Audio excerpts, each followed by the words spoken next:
সাবধানে এসো, পাখাটা আছে, পাখাটা আছে, সাবধানে। আমি সরে যাই।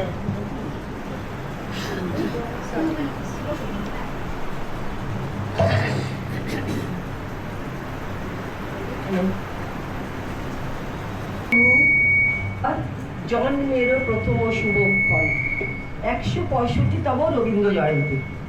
রবি ঠাকুরের জন্মদিন পালন শুধু একদিন বা কয়েকক্ষণের সীমারেখায় সীমিত করা যায় না। বিশ্বের কবি বহুমুখী প্রতিভা আমাদের মননে, শয়নে, স্বপনে, জাগরণে, সুখে, দুঃখে, আনন্দে এবং প্রাত্যহিক জীবনের সহিত অঙ্গাঙ্গিকভাবে জড়িত। আমরা অর্থাৎ গাজাগুলি সারদা সঙ্গের তরফ থেকে তার জন্মদিনের শ্রদ্ধাঞ্জলি জ্ঞাপনের ছোট্ট একটি প্রয়াসে ব্রতী হয়েছি। প্রথমে আপনাদের কাছ থেকে ভুল ত্রুটির জন্য ক্ষমা চেয়ে নিচ্ছি। আমরা কেউই দক্ষ শিল্পী নই। স্বচেষ্টায় স্বগুণে যতটা সম্ভব চেষ্টা করেছি আর তার নিবেদন করা। আপনারা আরেকটা নিবেদন ধৈর্য ধরে শুরু থেকে শেষ পর্যন্ত আমাদের অনুষ্ঠানের সঙ্গে, আমাদের সাথে অনুষ্ঠানের শেষ পর্যন্ত থাকবেন। আমাদের সঙ্গে রবীন্দ্র জয়ন্তীর সঙ্গে ওতপ্রোতভাবে জড়িত ছিল যেই তিনজন সদস্য, গত 2 বছরে আমরা তাদের হারিয়েছি। স্বপনদা, বিমলদা, মিলনদা, অরুণদা, মিলনদা, স্বপনদা। তাদের বিদেহী আত্মার প্রতি শ্রদ্ধার্ঘ্য জানিয়ে আমরা আমাদের মূল অনুষ্ঠানের দিকে পর্বে আমরা চলে যাচ্ছি। প্রথমেই আমরা আমাদের উদ্বোধনী সঙ্গীত দিয়ে আমাদের অনুষ্ঠান শুরু করছি। উদ্বোধনী সঙ্গীতে আছেন পরিবেশনায় অনিমা, তুলি, রীতা, কাকুলি, বাণী এবং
শিবালয়ের কোণে কেন আছিস সরে?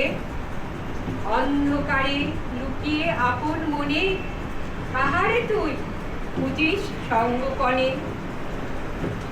নয়ন মেলে দেখ দেখি তুই চেয়ে, দেবতা নাই ঘরে। তিনি গেছেন যেথায় মাটি ভেঙে করছে চাষা চাষ, পাথর ভেঙে কাটছে যেথায় পথ খাটছে 12 মাস। রৌদ্রে জলে আছেন সবার সাথে, তুলা তাহার লেগেছে 2 হাতে।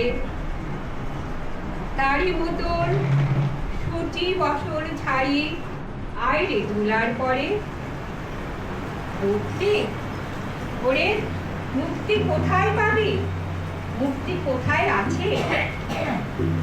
আপনি প্রভু সৃষ্টি বাঁধন পরে বাধা সবার কাছে। রাখরে ধ্যান থাকলে ফুলের ডালি, চিরক বস্ত্র লাগুক তুলাবালি। কর্মযোগে তার সাথে এক হয়ে ধর্ম করুক ঝরে। এবার গান করবে অপু দত্ত। Hello hello.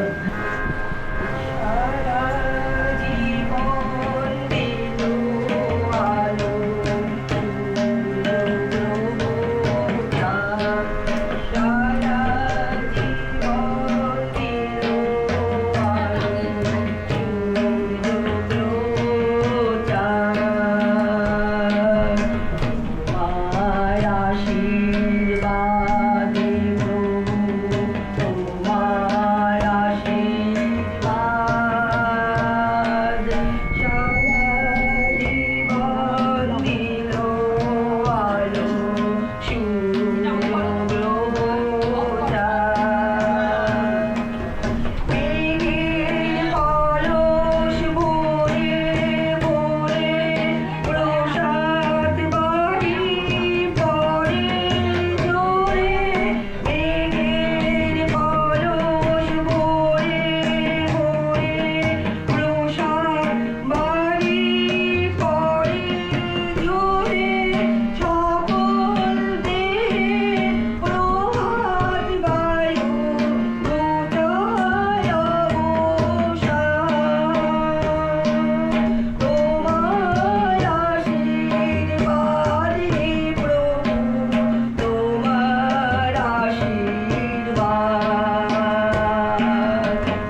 অত্যাচারে বঞ্চিত করেছ যারে, সম্মুখে দাঁড়ায় রেখে তবু বলে দাও নাই স্থান। অপমানে হতে হবে তাহাদের সবার সমান। মানুষের পরশেদের প্রতিদিন ঠেকাইয়া দূরে, ঘৃণা করিয়াছ তুমি মানুষের প্রাণের ঠাকুরে। বিধাতার রুদ্রদেশে দুর্ভিক্ষের দ্বারে বসে ভাগ করে খেতে হবে সকলের সাথে অন্নপান। তোমার আসন হতে যেথায় যাদের তাদের তুলে ঠেলে চরণে দলিত হয়ে ধুলায় সে যাইবে, সেই নিম্নে নেমে এসো নহিলে নাহিরে পরিত্রাণ। অপমানী হতে হবে আজই তোরে সবার সমান।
তাহার রচনা বিভিন্ন ভাষায় অনুবাদিত হয়েছে।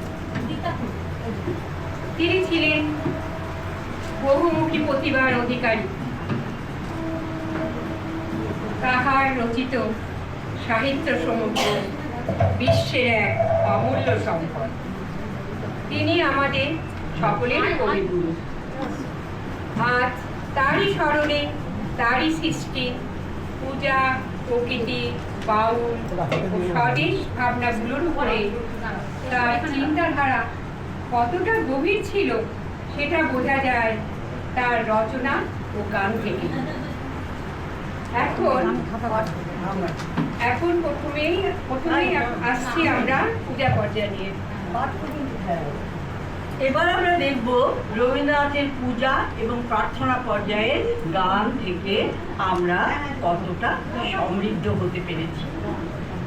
রবীন্দ্রনাথ তার জীবনের অনেকটা সময় গ্রাম বাংলার মানুষের সঙ্গে সময় কাটিয়েছেন, সঞ্চয় করেছেন জীবনাচরণের অন্য রূপ।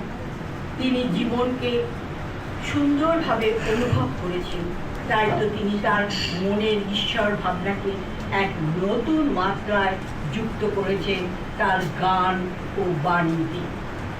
কখনো নাথ, কখনো প্রভু, কখনো বা স্বামী সম্বোধনে তার গানে আমরা দেখতে পাই সাধনা এবং সম্পর্ক দুই ফুটে উঠেছে। সকল বিষাদেও দিশেহারা না হয়ে ঈশ্বরের প্রতি আস্থা রাখার বার্তা রয়েছে তার গানে।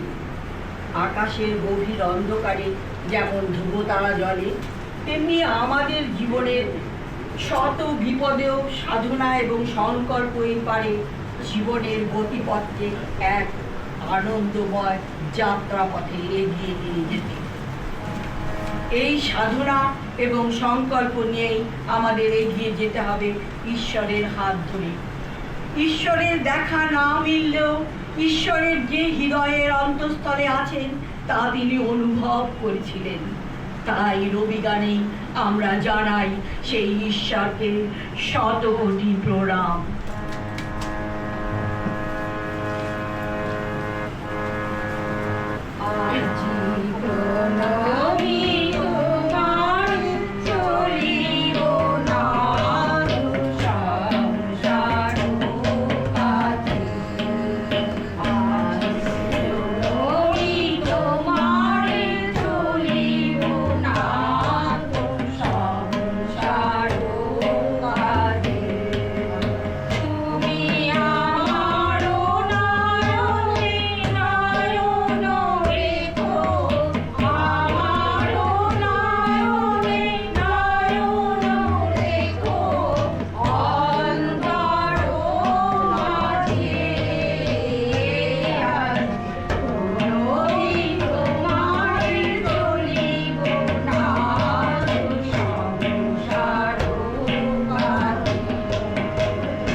তার পদ ঘাট মাটির গন্ধকে তিনি রচনা করেছিলেন।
কবির মধ্যে জেগে উঠেছিল এক স্বতন্ত্র বাউল সত্তা।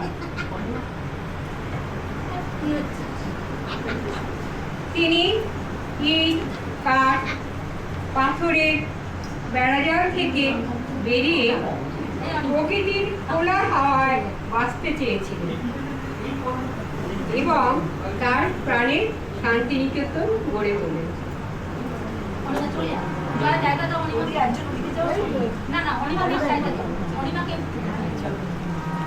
তোমার খোলা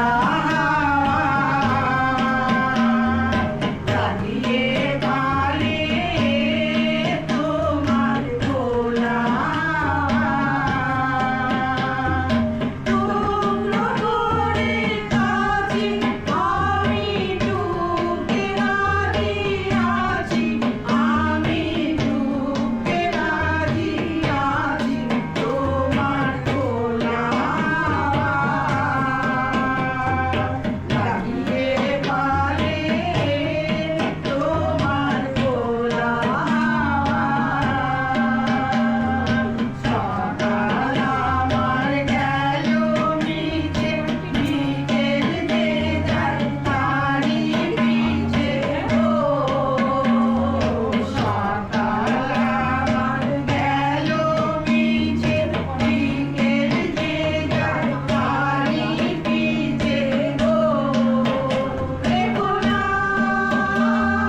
চিন্তা ভাবনা কেমন ছিল।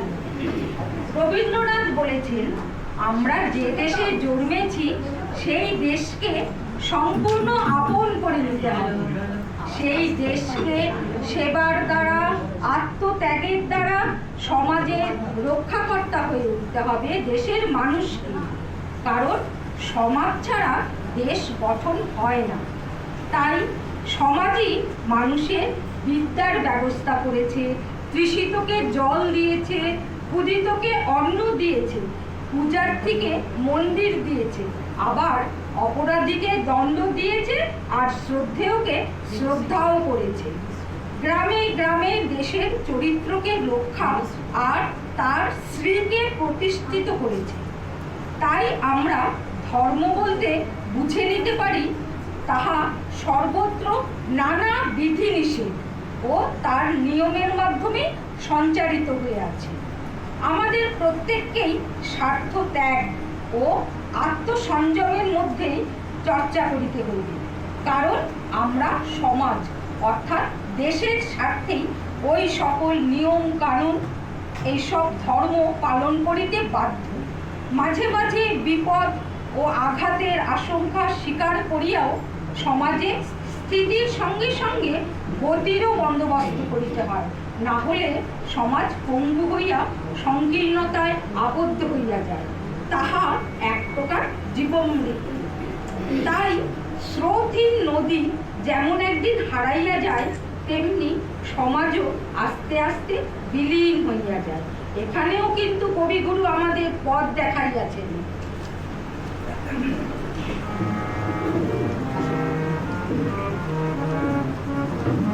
এবার তোর মরা গানে গান এসেছে, জয় মা বলে ভাষা তরি।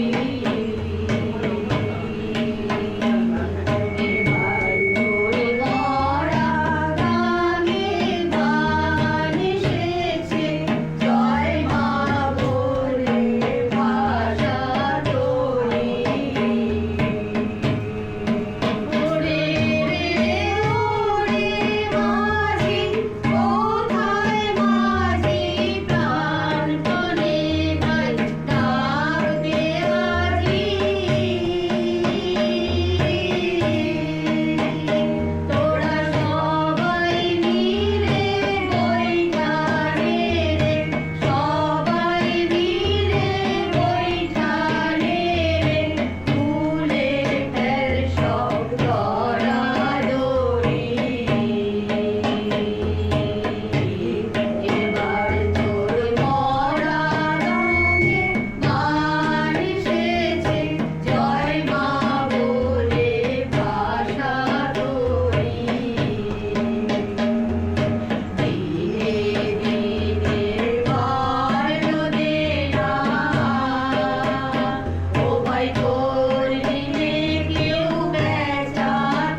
শুনেছি শুনেছি তোমার নাম, তোমার শুনেছি প্রাণ বিদেশিনী। সবাই গাও, খুব চেনা গান। আমি চিনি গো চিনি তোমারে, ও বিদেশিনী, তুমি থাকো সিন্ধু পারে, ও গো বিদেশিনী, ও গো বিদেশিনী। আমি দেখেছি শারদ কালে তোমার, দেখেছি মাধবী রাতে তোমার, দেখেছি দিদিমার হারে, ও গো বিদেশিনী। আমি চিনি গো চিনি তোমারে, ও গো বিদেশিনী।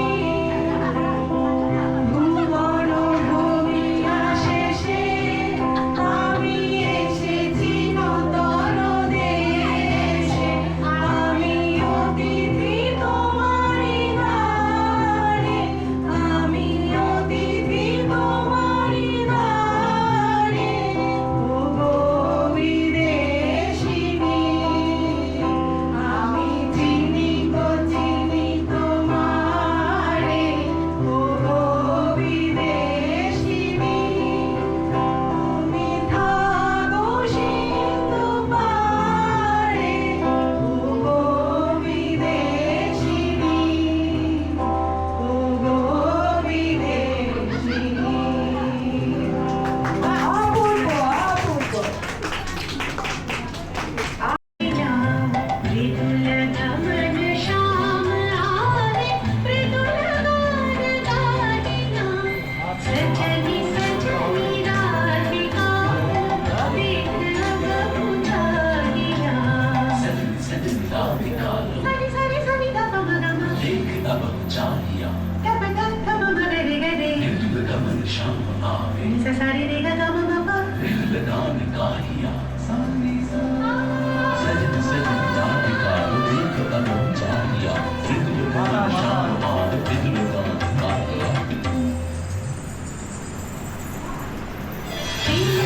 झटित कुसुमहार पिनहनी लागिया,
একটি নাটক।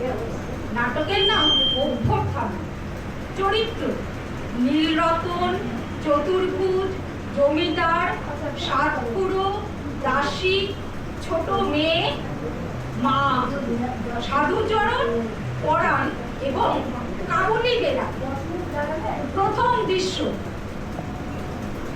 গ্রামের পথ। চতুর্ভুজ বাবু এমএ পাশ করিয়া গ্রামে আসিয়াছে। মনে করিয়াছে গ্রামে গুরুস্কুল করিয়া যাইবে। সঙ্গে একটা মোটা সোটা কাবুলি বেড়াল আছে। নীলরতনের প্রবেশ। এই যে চতুবাবু, কবে আসা হলো? কালে যে এক্সামিন দিয়ে বাবা, বেশ বেশ, বেড়ালটা তো খুব খাসা সরেস। এবারকার এক্সামিন ভারী। আরে মশাই, কোথা থেকে পেলেন বিড়ালটা? এবার যে সাবজেক্টটা নিয়েছিল, তা কত দাম হলো মশাই? মনে নেই। তবে নীলরতন বাবু, এবার কি গ্রামে কেউ পাস হয়েছে? সে তো 20 স্তর পাস করেছে, কিন্তু এরম বিড়াল এই চত্বরে আর কোথাও নেই। বলো যা, এই যে দেখি খালি বেড়ালারই কথা বলে। আমি আরে ছাড়ে কত পাশের কথা বললুম, সে কথা একবার তোলা নমটি নেই। জমিদার বাবুর প্রবেশ।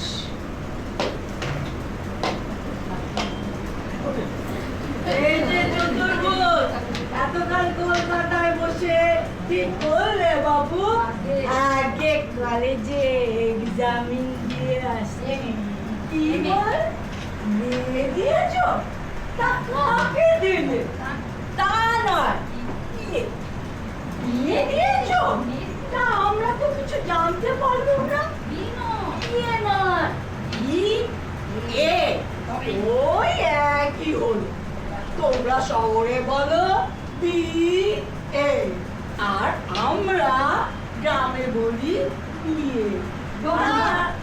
ঠিক আছে, কিন্তু এই বিড়ালটা কোথায় পেলে?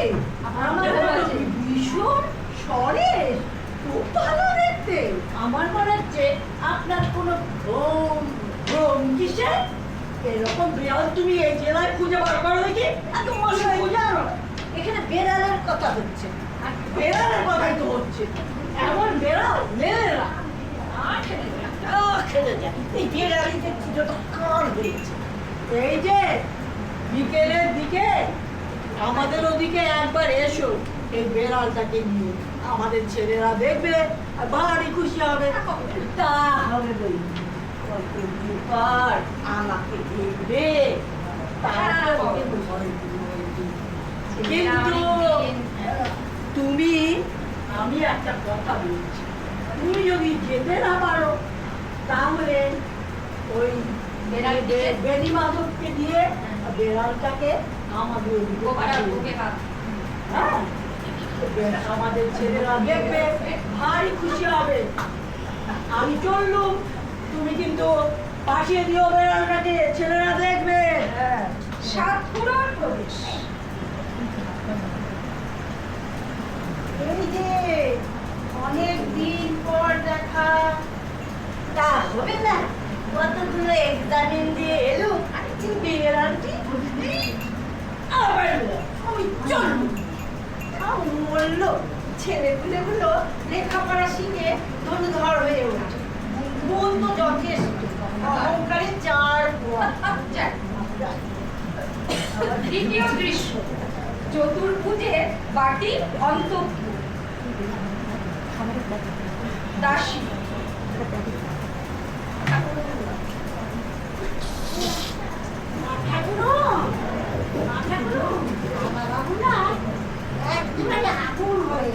কেন রে? কি জানি বাবু। দাদা বাবু, চতুর্ভুজের প্রবেশ। চতুর্ভুজ আসবে।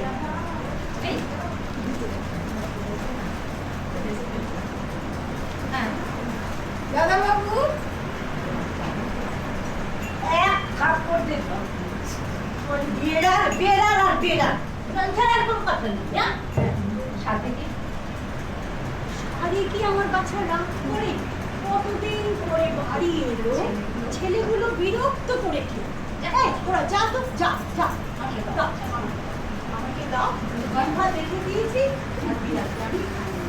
এই নাও না মায়ের গলা করে বলো ওরা বেড়ালকে খাওয়া আমি খাবো না আমি চললি আহা ও কি কথা না ও কি কথা তোমার বাবার তো খাবার একদম তৈরি আছে এবার নেলি আমি চললে আমি চলে এরা নিবিয়া এরা নিবিয়া আপা তুমি বেরো না ওরা বেরো না তোমার বিদায় তো কোনো দোষ নেই কোনো বেরালে তোমার যত গেলে না তোমার বেরালে এখানে যত আদর দেখছি তা গুণমানেও কোনো এখানে আদর নেই চললাম চললাম ছোট মেয়ে ঘুরো ঘুরো ঘুরো বাইকে দেখো আবার ওই বেরালে ও চতুর্ভুজে ওই বেরালে তৃতীয় দৃশ্য পথ ব্যাগ হস্তে চতুর্ভুজ সঙ্গে বেড়াল মেয়ে আগে মশাই আপনার বিড়ালটি গেল কোথায়? সে মরেছে আগে মশাই আপনার বিড়াল কেমন করে মরলো? জান মরান বাবু মশাই বিড়ালটা কোথায় গেল? সে মরেছে মরলো? কিভাবে মরলো বিড়ালটা? এই যে তোমরা যেভাবে মরবে কড়াই দড়ি দিয়ে সেইভাবে মরেছে। এ তো দেখি রেগে আগুন।